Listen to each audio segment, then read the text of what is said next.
Bonjour, ladies and gentlemen. Welcome to my tutorial about grayscale painting. Quite a few people have come up to me and asked me to do a tutorial on this because obviously they get a bit confused going from um, grayscale paintings in Photoshop, applying colour through overlay layers, etc., stuff like that. I'm just going to give out a few pointers, um, show what I do. I don't normally use this process unless I'm sort of doing sort of character designs like this, where I'm not actually sure what the colours are going to be until after I've done the sketch and the underlying paint. This, if you don't know, is Nightmare from Soul Calibur. Freaking love this character, he's so cool. Um, I thought I'd just do a little black and white painting, create a silhouette, obviously paint over it. I'll create a new layer. Sort of, I created this sort of silhouette, and then I made more detailed areas like here on the hands, around the face, obviously, just focal points. These little bit around the blade, little shiny bits. So you sort of round this area, got the big shiny light in the middle. Just keeping this area detailed, and the rest I've sort of kept like here. I've kept quite loose. Here I've not really done anything on the blade either. I've actually left that out for when I do the colour, purely because it's a lot easier, and it'll look a lot cooler if I did it in colour. But that's just personal preference. A lot of artists, I actually picked up this technique from watching tutorials on YouTube and whatever. But it'll be part of like a larger video, going from scratch where they do the sketch, and then all of a sudden they'll have they'll create an overlay layer, and then off they go. They don't really explain what you should have before you go into your colour. They sort of just not discrediting those artists. They go through a lot of pain to bring you tutorials, but obviously this one just goes into a bit more depth into the overlay techniques and whatever, and stuff you need to make sure you have before you start it. So obviously I've got my sketch here. I've separated it into 3 separate layers, well 4 if you look on the side. I got all my sketches, the underlying paints for the character, highlights, midtones, etc., and stuck it all in one layer. You'll see why when I start applying the colour. And then I've got my background and my foreground. Just makes things a little easier. The background and foreground aren't terribly complex, a few brush strokes and whatever just to suggest shapes. It's nothing too complicated. I don't really want to spend ages on this, especially on the background. I want to keep the view's eye focused around the character, around the armour, the face and whatever. But yeah, let's get started then. So you have you got your layers, everything's separated. Let's get started. I'll create a new layer. If you know how to create new layers, you just go into this little, in the bottom right corner, you'll see a little sort of it's a page, a little flap on it. Click on that. I'll create a new layer. A new layer will pop there. It'll be called layer, layer followed by a number. And then what we'll do is we'll change the blending mode here where it says normal. A little drop down menu. It's a bit annoying because you can't see my cursor because my recording program's a load of balls sometimes, but I'll try my best to sort of show you. But we'll go to this drop down menu. This is normal. You scroll down to overlay. Now this is your overlay layer now, and what we're going to do, this is the character overlay. We're going to right click on that and go on this option here. It says create clipping mask. What that'll do is basically it'll create a mask just for this layer here, your character layer. So when you apply colour, I'll grab a random colour, and you paint here. It's not going to paint anything unless you go on to see when you go onto the character it applies colour. You can go crazy. You can go over the edges, go right up to the edges, and nothing's going to happen. It's not going to go over because this layer is clipped. It's pretty cool. Make sure you don't go over the lines, because otherwise if I didn't have that on, if I release that clipping mask, it's going to bleed over to the background, and we don't really want that now. I'll get rid of that. Bye bye. So create a new layer, go to overlay, and now we'll start thinking about our colours. So get to the left hand side, we want to pick a sort of a mid-tone colour, so I'm going to go with like sort of dark blues and purples, pick something in between.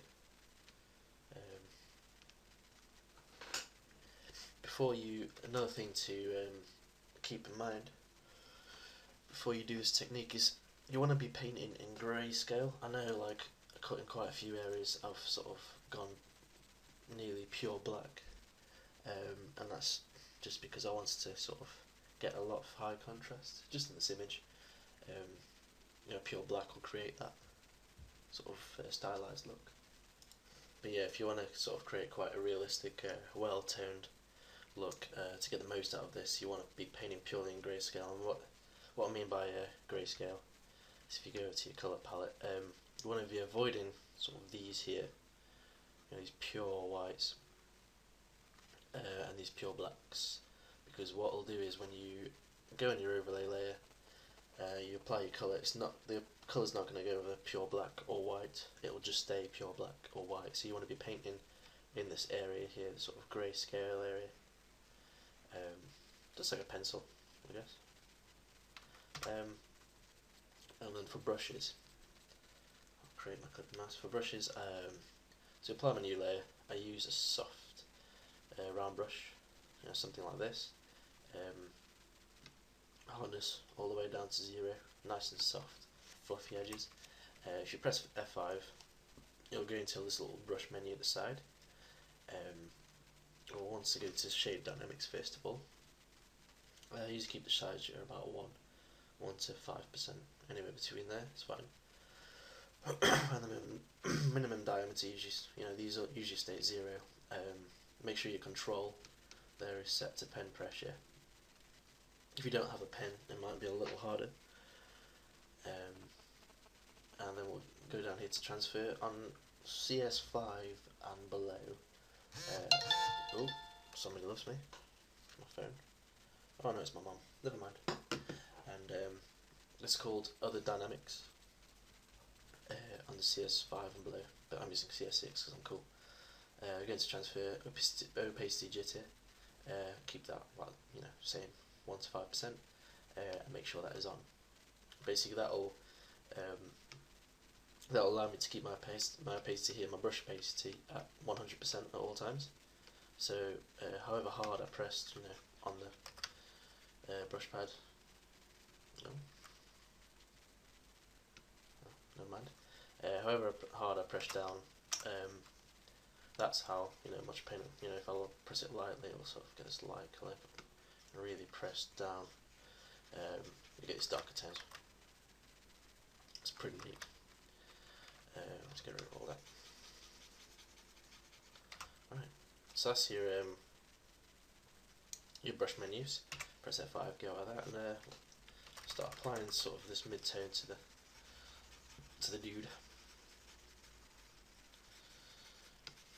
Okay, so in these areas, just apply some paint to it.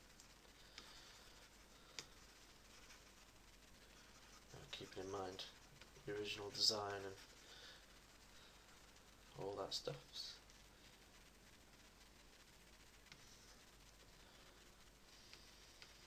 Just to give him a nice little mid-tone base.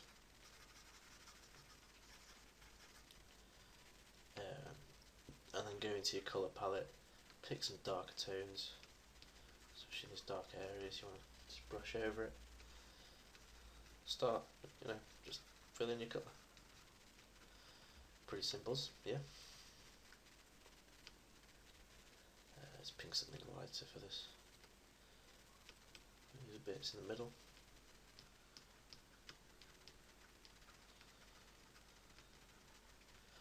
See, when you brush over it, it keeps that detail. This is why quite a lot of people use this technique. It keeps the detail from the layers below, so you don't have to, go over anything just yet. It's pretty damn cool, if you ask me. But that's if you ask me. Pick some colours for this little funky thing down here. The reason I chose this actually was an experiment. while sort of wanting to try a new kind of style. It's like sort of Japanese concept arty style. So obviously Soul Calibur's a Japanese game. Their concept artists are going to be Japanese for the main part, but they have quite a different style to a lot of Western artists. So I thought I'd give it a go. No harm in trying, I guess, is there? Let's put some yellows in there. Some yellows and oranges. So we're going over our base coats, getting some detail in there and stuff. Some colours.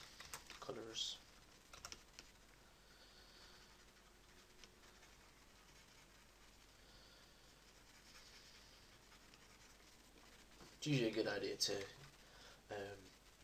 have a rough idea of what colour scheme you want to be using before you go into this stage. So if you don't, not to worry. That's the fun. That's like you get all the fun out of it. You can experiment, different colours, all sorts of stuff like that.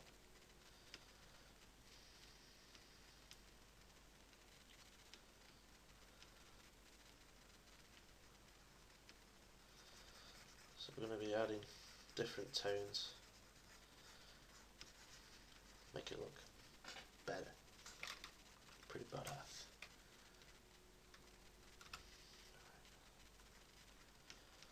So this is going to be your base coat.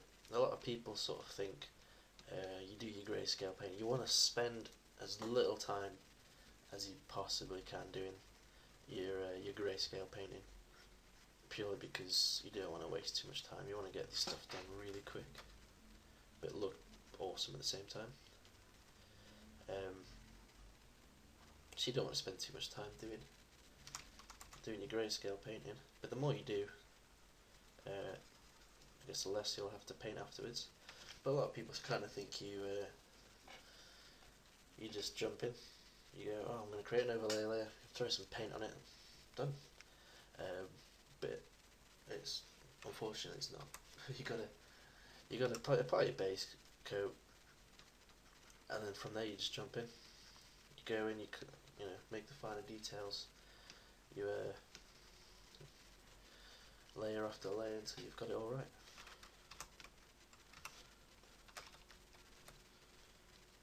If at first you sort of you don't get the effect that you want, don't write this technique off altogether. Just try again, because the more you make mistakes, in my eyes, the better. Because if you just sort of try it once and then go, oh, it doesn't really work, I don't really like that technique, it's pretty crap. You never know how far you can go with something until you actually, you know, give it a go properly, invest some time trying to learn it. So what I'm doing is adding some light blues, try and give it some tone, some shape.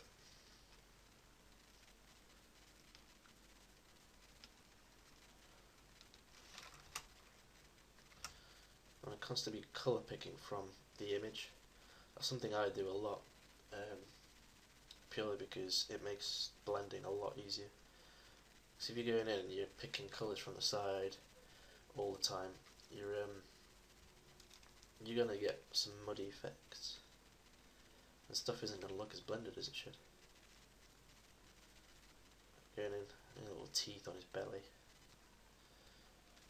That was the weirdest thing I've ever said. Teeth on his belly. But yeah, he's got some teeth on his belly. Go in, curl these in. So it's a pretty simple process from here.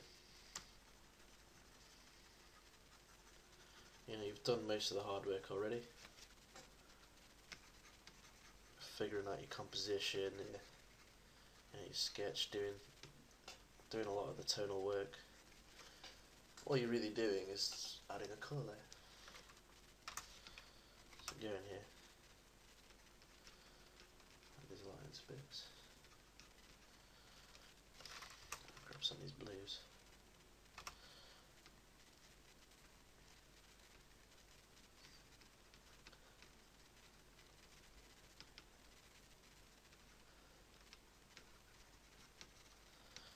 these feet areas,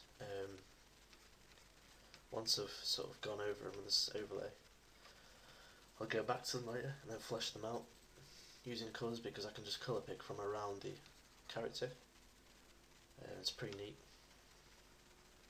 but I'll show you that later. So I'm just going to carry on doing this for a bit, until you get bored, or don't get bored. Never get bored with the work. But until you're sort of satisfied until the next stage. So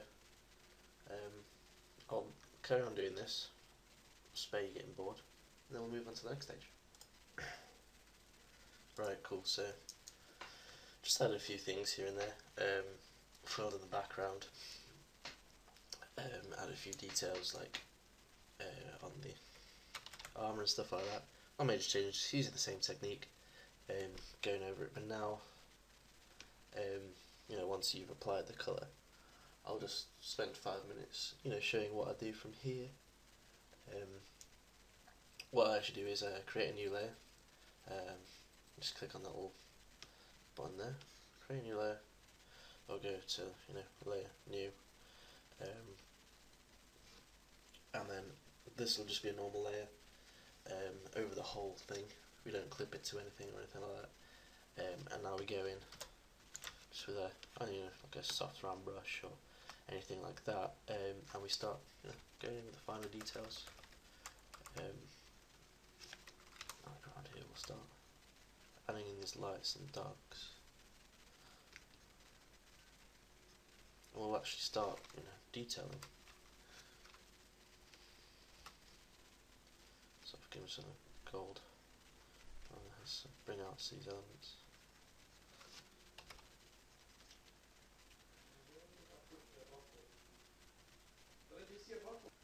So go in, add final details. You don't want to do this when you're doing your overlay, because you're not going to get these sort of fine details. This is where you can make the painting really come alive, make it look cool.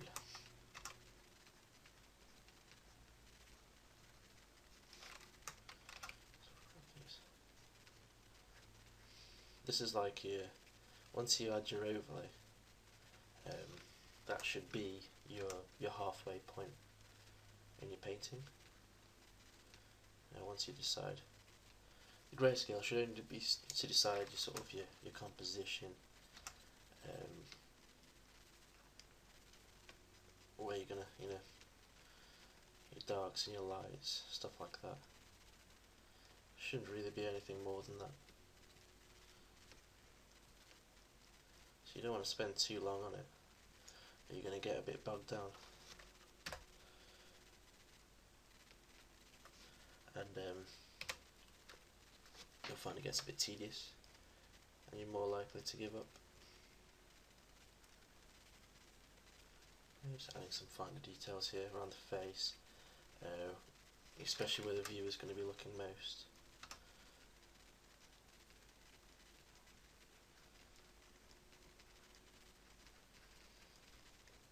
Some cool looking sort of blood effects in there.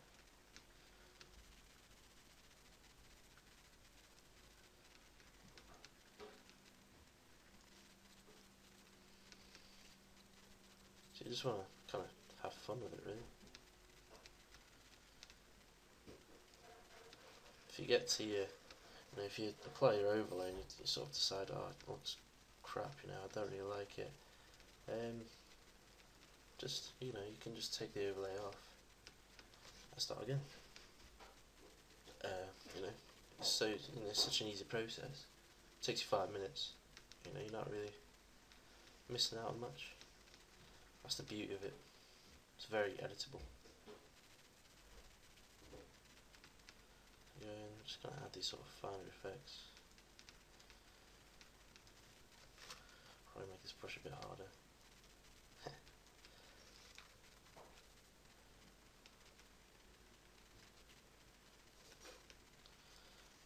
So once we zoom out, you can see it's starting to take a bit of form.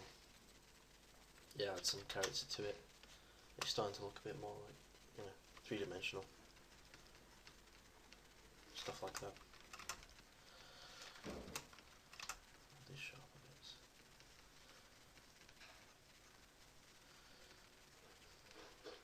This is where you can really start to make your painting pop. So you can add your, your real lights and your darks. Spend a couple more minutes just sort of. I'll do this until I'm finished with the painting, really.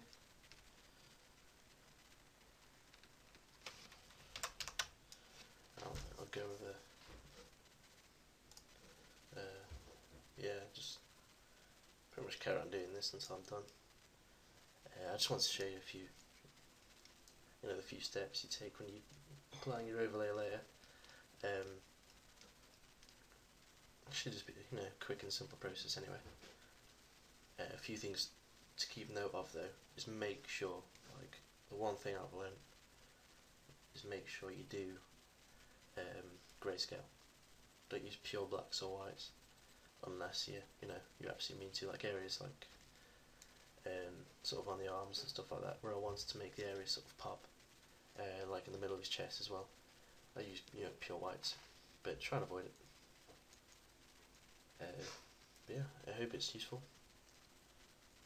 I'll leave my details if you want to contact me or anything like that. Peace out.